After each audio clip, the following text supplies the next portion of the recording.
নমস্কার সবাইকে। সেদিন চলে গিয়েছিলাম আমি সকালের খাওয়া দাওয়া সেরে, দুপুরে রান্নাটা সেরে। আমাদের নতুন ঘরে কাজ হচ্ছে, আমাদের ওখানে ভাড়াটিয়ারা থাকে, তো সাইডে আরেকটা ঘর বনছে। তো অনেক দিন হয়েছে দেখতে যাইনি, তো বাবা বলছে চলো আজকে। তো আমি যাব শুনে মাও বলছে চলো আমিও যাই, আমিও অনেক দিন ধরে যাইনি। তো আমি শুনো পাপা মা আমরা চারজন মিলে গিয়েছিলাম রাস্তা। আর ওখানে ঢোকার সাথে সাথে আমাদের আগে ভাড়াটিয়া যারা আছে তাদের ছোট ছোট বাচ্চা আছে, সোনুর সমানই একজন আছে। তো ও ওদের সাথে চলে গিয়েছে খেলার জন্য, আর ওকে রেখে আমি আমি মা আমরা চলে গিয়েছিলাম আমাদের ঘরে। ঘরে ঘরটা অনেকটা কমপ্লিট হয়ে গিয়েছিল, আমি অনেক দিন হয়েছে সেখানে যাওয়া হয়নি।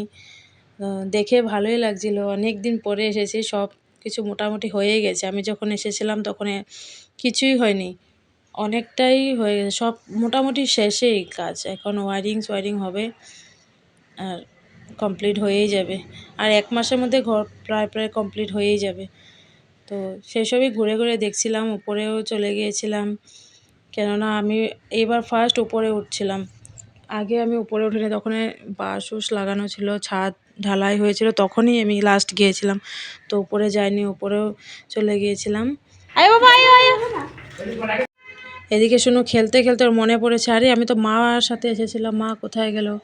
এদিকে আমরা ঘর দেখে নেমে আসার সাথে সাথেই আমাদের একদিকে ভাড়াটি জল খেয়ে নাও, ওখানে তো গরমে চা খাওয়ার ইচ্ছে তো নেই, কিন্তু দিদি বানিয়ে ফেলেছিল চা। তো আমরা গিয়ে অল্প অল্প চা খেয়ে সেখান থেকে বেরিয়ে পড়েছিলাম। শুনু আবার গোলুর সাথে খেলছিল, তো ওকে নিয়ে আমরা বেরিয়ে পড়েছিলাম ঘরের দিকে। এদিকে বেরোনোর সাথে সাথে রাস্তাতে কিছু চেনা চেনা লোকের সাথে দেখা হয়ে গেছিলো, তো তাদের সাথে কথা করে আমরা গাড়িতে যেই গাড়িতে উঠেছি, শুনু ছিল তো ঠাম্মির কোলে, কিন্তু আমার হাতে ছিল অনেকগুলো চকলেট, সেটা দেখেই ও আমার কাছে আসবে, আর সেটা নিয়ে এসে কি করবে দেখবে এখন।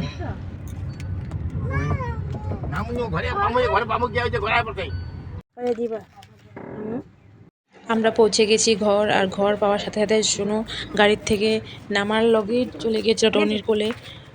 ছেলের জন্য নিয়েছিলাম আসার সময় চকলেট, আর ওর পাপার জন্য নিয়েছিলাম সোনপাপড়ি, কিন্তু দুটার থেকে ভাবছিল আমাদের গপু শোনা। শুনুর প্রথমে দেওয়ার ইচ্ছা ছিল না গপুকে, কিন্তু অনেক বলার পরও ভেবেছে না দিতে তো হবে, কেননা ওর ভাগের চকলেটগুলো তো ওই খায়। তো সবাইকে অল্প অল্প করে ভাগ করে দিয়েছে, ভালো করে দাও। সবার সাথে ভাগাভাগি করে খেয়ে নিয়েছে ও, বেশিরভাগটা নিজেই রেখেছে, কম ভাগটা ওদেরকে দিয়েছে, আর অল্প পরে গিয়ে সেসবকে উঠিয়ে নিয়ে এসেছে। বাপে আধা খেয়েছে, আধা ছেলে খেয়েছে, সেসব তো আমার নেওয়া হয়নি, আমি ঘুমিয়েছিলাম, ওঠার সাথে সাথে দেখেছি দুজনে হামলা করে দিয়েছে। তো আজকের জন্য এখানেই, দেখা হচ্ছে অন্য ব্লগে, বাই বাই।